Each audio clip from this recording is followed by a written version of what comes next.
সার্বথ আমাদের সবার সেবা করতে জানাই জাগতিকে জগতে অতি ক্ষুদ্র ক্ষুদ্রতম সর্বকনিষ্ঠ কীর্তনিয়া কুমারী জয়শ্রী রানী এবং তার ক্ষুদ্র সম্প্রদায়ের পক্ষ থেকে আপনাদের রাতুল রাঙের চরণে রইল সহস্র সহস্র কোটি ভক্তিপূর্ণ প্রণাম ও দণ্ডন।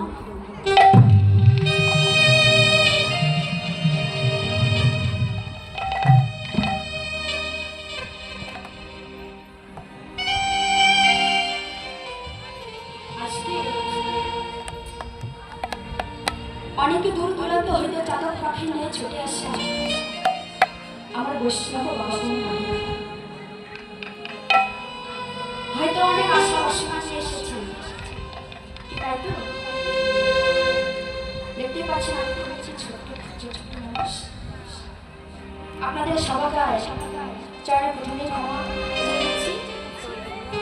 হয়তো যে আশা বাসনা নিয়ে এই নববৃন্দাবন ধামে ছুটে এসেছেন, হয়তো সেই আশা বাসনা পূরণ করিবার মতো সাধ্য আমার সাধ আছে বলে কিন্তু সাধ্য নেই।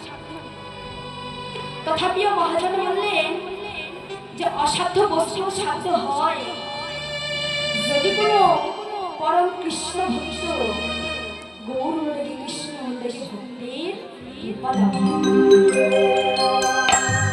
আপনারা হলেন সেই পরম বৈষ্ণব।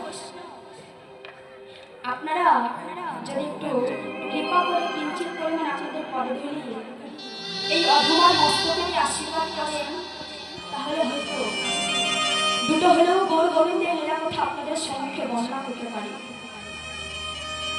তবে বাবা, আজকে যে আপনারা এই নববৃন্দাবন ধামে ছুটে এসেছেন, কেন এসেছেন?